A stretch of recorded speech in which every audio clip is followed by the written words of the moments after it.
반갑습니다. 오늘은 연립 2차 부등식에 대해서 한번 알아볼 거고요. 여기 단어는 굉장히 개념이 쉽습니다. 사실 여러분들한테 알려줄 내용은 없고 문제 풀면서 어떤 식으로 풀려져 나가는지 이제 알려주는 것만 오늘 해보도록 할 거예요. 그래서 금방 끝날 것 같습니다. 자, 연립 2차 부등식 단원인데 우리가 연립 1차 부등식을 배우고 왔잖아요. 그래서 1차 부등식 두 개를 풀고 공통된 범위를 해로 나타내주면 됐었습니다. 얘도 마찬가지예요. 그냥 2차로 나와 있다라는 것 뿐이지 이러한 식으로 되어 있는 상황에서 각각의 해를 구하고 걔네들의 공통범위만 구해주면 그게 바로 이 연립 2차 부등식 푸는 방법 끝입니다. 딴 건 없어요. 그래서 바로 시작할게요. 자, 1번부터 풀어봅시다. 두 개 있죠? 각각 풀어볼 거예요. 요거 인수분해 해보자. 얼마니? 그치? 마이너스 이쪽에 주면 근이 5 또는 마이너스 7이 나와집니다. 그리고 아자 붙여보면 가장자리 범위니까 첫 번째 요놈의 범위는요, x는 마이너스 7보다 작던가 또는 x는 5보다 크다. 요렇게 이제 나와지겠죠? 그 다음 밑에 있는 애도 저기 인수분해 해봅시다. 어느 정도 해볼까? 까다롭네. 2, 3, 5, 1 요러면 될까? 오, 맞추면 됩니다. 여기 마이너스 주면 되겠죠? 그러면 두 근이 마이너스 2분의 1이랑 3분의 5가 나와지고 여기도 역시 가장자리로 표기를 해주면 될 것 같아요. 그러면 해는 x는 마이너스 2분의 1보다 작고 또는 x는 3분의 5보다 크다. 이렇게 이제 봐줄 수 있습니다. 해서 지금 쌤이 노란색으로 적어놓은 요 두 범위의 공통 부분을 답으로 골라줘야 되겠고요. 자, 잘 안 되면은 여러분들 그 수직선상에다가 놓고 정확하게 겹쳐지는 부분이 어딘지 판단을 해 주셔야 되는데요. 요 정도는 할 수 있겠니? 바로 얘기해보자. 얘랑 얘의 공통된 부분은 마이너스 7보다 작다. 얘랑 얘의 공통된 부분은 x는 뭐보다 크다? 5보다 크다가 되겠지. 자, 반드시 이거 실수할 수 있으니까 꼼꼼하게 생각하면서 해를 좀 얘기를 해주면 좋을 것 같습니다. 되겠어요? 안 되면 수직선상에 나타내 주셔야 되겠습니다. 됐죠? 자, 오케이. 넘어갑니다. 쌤이 2번은 생략했어요. 2번은 1번이랑 너무 비슷한 문제라 가지고 그냥 바로 3번, 4번 이렇게 풀어드리겠습니다. 자, 3번은요. 이게 A, B, C 꼴이에요. 앞서서 쌤이 개념 설명 안 했는데 왜 그러냐면 1차 부등식에서 하고 왔으니까 안 적었고요. 자, 요렇게 부등식이 나와 있을 때는 지금 차례대로 두 개 잡아주는 거 알고 있죠? 그래서 요거 두 개를 한번 풀어보도록 합시다. 자, 이걸 이쪽으로 넘겨요. x제곱 마이너스 2x 마이너스 5 요쪽으로 열려있지? 이거 풀어야 됩니다. 근데 지금 보니까 쌤 식을 제대로 적은 거 맞죠? 얘가 근이 구해져야 되는데 인수분해가 안 돼요. 그럼 여러분들은 근의 공식 써서라도 찾을 수 있어야 돼요. 자, b' 마이너스 1이라고 보면 x는 1분의 마이너스 1을 플러스 붙이면 1이 되겠죠? 뿔마 루트 b' 제곱 마이너스 ac 하면 여기 6 들어가지게 됩니다. 그러니까 1 뿔마 루트 6이 나와지고, 자, 가장자리 해주면은 x값의 범위는 1 마이너스 루트 6보단 작아요. 그리고 1 플러스 루트 6보다는 크다. 이렇게 봐줄 수 있습니다. 자, 이어서 요것도 풀어볼게요. x제곱 마이너스 7x 마이너스 8이 0보다 작다. 그래도 얘는 인수분해가 된다. 그치? 얘는 이제 사이값이네. 두 근이 마이너스 1과 8이 나왔잖아. 그러면 마이너스 1보다는 크고요. 뭐보다 작다? 8보다 작다. 이렇게 볼 수 있습니다. 얘랑 얘 공통범위 찾아야 되는데 아까 실수했으니까 이번에 한번 그어볼게요. 마이너스 1. 요건 좀 더 헷갈리니까 한번 그어본 거야.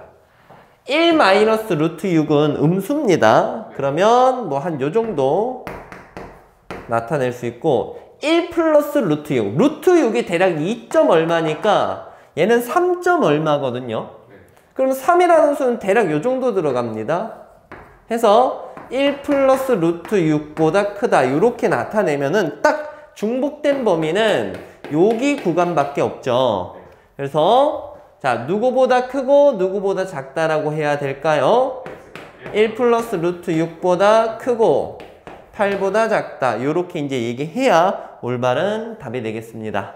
되겠어요? 자, 바로 갑니다. 4번 풀어볼게요. 절대값 기호를 포함하고 있어요. 근데 우리가 뭐 절대값이 3보다 작다라는 걸 푸는 건 사실 너무 쉽습니다. 이거 바로 풀어볼게요. 절대값이 3보다 작거나 같으면 뭐보다 크고 뭐보다 작다라고 보면 돼.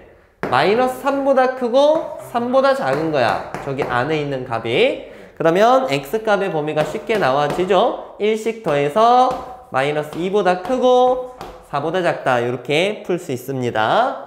그 다음에 여기 있는 요 밑에 있는 식을 풀자. 2를 곱하고 알맞게 이항을 시켜줄게요. 2를 곱하면 2x제곱 마이너스 x 넘겨서 2 곱하면 마이너스 3 이렇게 됩니다. 인수분해 해주세요. 1, 3, 마이너스 이렇게 주면 두근이 마이너스 1이랑 2분의 3이 나와지죠? 그리고 가장자리로 표기해주면 됩니다.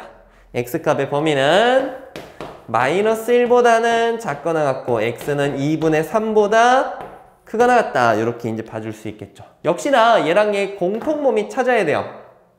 자, 자신 없으면 그으셔야 됩니다. 마이너스 2부터 4까지.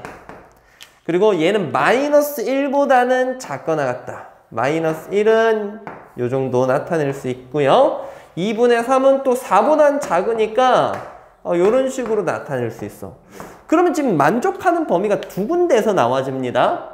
여기랑 여기. 오케이? 자, 그러면 여기 등호 들어가고 안 들어가고도 잘 따져주셔야 돼요. 마이너스 2는 포함이 될까 안 될까? 안 됩니다. 안 되고요. 그 다음에 마이너스 1은 포함이 될까 안 될까? 됩니다. 이렇게 볼 수 있어요. 자, 또는 자, 그 다음에는 어떻게 나올까? 2분의 3보다는 그렇지. 그리고 4보다는 작다. 이렇게 풀어낼 수 있습니다. 되셨나요?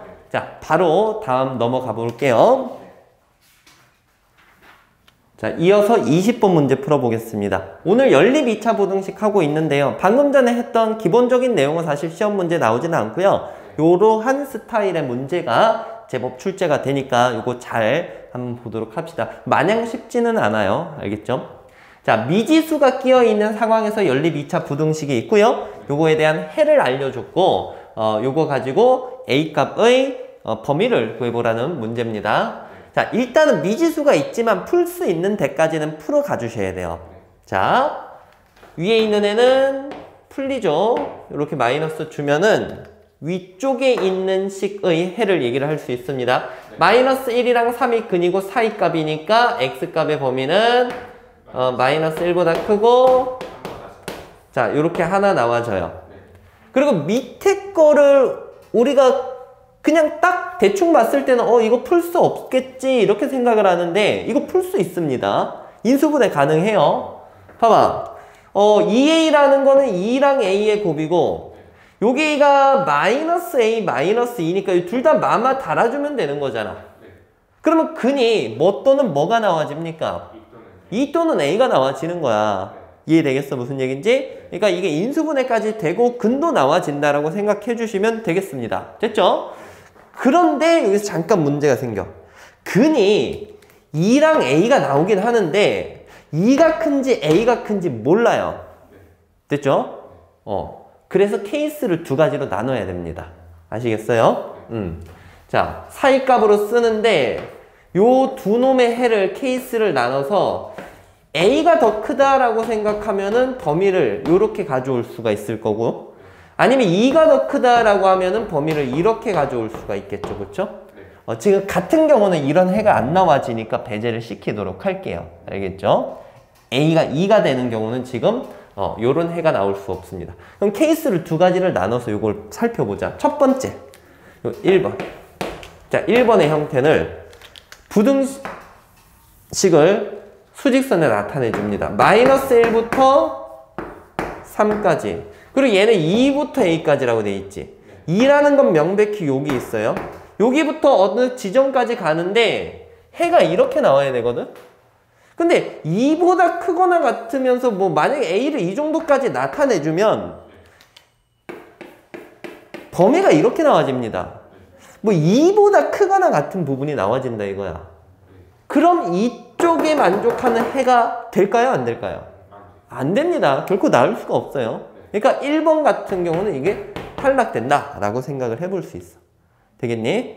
자, 그 다음에 이제 두 번째, 요거를 두 번째 케이스라고 생각하고 두 번째 케이스를 역시 수직선상에 나타내 봅니다. 마이너스 1부터 3까지 표기해 주시고요. 자, A부터 2까지인데 2를 뭐 역시 여기 표기를 하고 2가 지금 더 크니까 A는 뭐 작은 쪽에 이제 냅둡니다. A를 이 정도까지 나타내 보면 공통된 범위가 마이너스 1보다 크고 2보다 작거나 같다라는 게 나와지거든요. 그럼 이렇게 되려면 A라는 값이 마이너스 1보다는 작은 쪽에 위치해야 돼요. 오케이? 그래서 마무리 지어 봅니다. A는 마이너스 1보다는 작아도 되고 같아도 됩니다. 등호 성립 여부를 여러분은 반드시 잘 따져가면서 문제를 풀어주셔야 돼요. 알겠죠? 그래서 A의 범위는 마이너스 1보다는 작거나 같다. 이렇게 이제 풀어낼 수 있습니다. 되겠죠? 자, 넘어가서 마지막으로 두 문제 풀고 정리해 볼게요. 21번 같이 풀어봅시다. 자, 비교적 쉽습니다. 얘는 2차 방정식이 두 개가 나와 있는데 위에 거는 허근을 갖는다라고 얘기를 했고요. 밑에 거는 실근을 갖는다라고 얘기를 했습니다. 이렇게 갖도록 하는 K값의 범위를 구하시오. 허근 가지고 실근 갖는다라는 것은 이제 우리 판별식으로 이제 생각해주면 되잖아요. 첫 번째 내용, 허근을 갖는다. 짝수근의 판별식 씁시다. 됐죠? 얘를 B' 제곱하면 4K제곱 마이너스 AC 하면 9가 나오겠죠? 얘가 0보다 작아야 됩니다. 이거는 근이 2분의 3, 뿔마 2분의 3이 나와져요. 그쵸? 그리고 사이값이니까 여기서는 2분의 3보다는 크고 2분의 3보다는 작다라고 얘기를 해줄 수 있습니다. 자, 그리고 두 번째, 여기 있는 식이 실근을 갖는다라고 했으니까 판별식이 0보다 무엇 해야 될까요?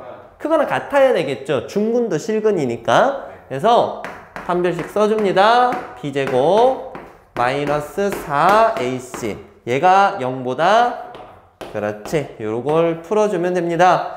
자, 근은 되게 쉽게 나와요. 0 또는 4가 나와지죠? 그리고 가장자리니까 K값의 범위는 0보다는 작거나 같고 4보다는 크거나 같다. 이렇게 이제 봐줄 수 있어요. 되셨나요? 자, 이랬을 때 얘랑 얘를 동시에 만족해야 되니까 공통범위 찾아주면 됩니다. 4보다 크거나 같은 건 여기 없으니까 0보다 작거나 같으면서 마이너스 2분의 3보다는 커야 된다. 자, 이거 여러분들 헷갈리면 어떻게 하라고 했죠? 그렇지. 수직선 반드시 나타내고 생각해 주셔야 돼요. 그렇게 해서 여러분들 많이 연습하다 보면은 나중에는 좀 쉽게 생각을 해볼 수 있을 겁니다. 처음에 헷갈리면 수직선 그려놓고 풀어주시고요. 자, 마지막 22번 뭐 활용 문제로 생각을 할 수 있는데요. 연립부등식을 세워서 문제를 푸는 거겠죠. 세 변이 있어. 근데 그 세 변을 기준으로 둔각삼각형이 나오도록 하는 X값의 범위를 구해보시오 라고 했습니다. 피타고라스 정리를 우리가 배웠잖아요. 그리고 그때 둔각삼각형이 될 조건을 또 생각을 해봐야 돼요. 자, 이런 식으로 식을 세울 건데 뭐냐면 중1 때 했던 것도 떠올려야 되고 중3 때 했던 것도 떠올려야 돼요. 중1 때는 가장 긴 변이 나머지 두 변의 합보다는 무엇 해야 됐냐면 작아야 됐어. 그 다음에 이어서 둔각삼각형이 되려면 가장 긴 변을 무엇 했을 때 제곱했을 때 나머지 두 변 제곱의 합 보다는 얘가 더 커야 됐었습니다. 그래서 이걸 만족하는 걸 찾으러 가면 돼. 됐지? 자, 이거 가지고 식을 세우겠습니다. 가장 긴 변이 x 플러스 1. 나머지 두 변의 합을 바로 적자. 2x-1 됐죠? 가장 긴 변이 x 플러스 1이니까 요거의 제곱 이게 더 커야 되고 나머지 두 변의 제곱의 합. 자, 지금부터 요거 풀어줄게요. 위에 있는 것부터 풀면 x가 2보다 크다. 뭐 요건 되게 쉽습니다. x가 2보다 커야 된다. 밑에 거 풀게요. 암산 조금 해봅시다. x제곱 하나는 사라져요. 그러면 여기 2x 플러스 1 마이너스 2x 플러스 1 플러스 x제곱 이렇게 나와지고요. 이쪽으로 다 넘깁시다. x제곱 넘어가서 마이너스 4x 굳은 거 반대죠. 여기 기준으로 봤으니까. 그러면 근이 0 또는 4고 사이값 범위예요. 그래서 x값은 0보단 크고 4보단 작다. 이렇게 이제 봐줄 수 있습니다. 결국 요 놈과 요 놈의 공통 범위를 우리가 x값의 범위로 생각해야 되겠고 2보다 크고 4보다 작다. 이렇게 봐줄 수 있어요. 사실은 이것도 하나는 하고 갔어야 돼. 얘가 이제 길이니까 이런 놈들이 다 0보다 크다라는 조건에 의해서 1보다 크다라는 것도 나와지는데요. 뭐 여기 안에 다 포함이 되니까 지금 상관없이 이게 답이 된다라고 봐줄 수 있습니다. 되셨나요? 오늘 한 내용은 굉장히 간단한 내용입니다. 사실 뭐 그냥 여러분들이 이제 슬슬 풀어봐도 조금은 풀리는 그런 형태들이었는데요. 요게 이제 익숙해져야지 다른 것도 이제 할 수 있으니까 잘 정리를 한번 해보도록 합시다. 자, 오늘은 여기까지 할게요. 수고 많았습니다.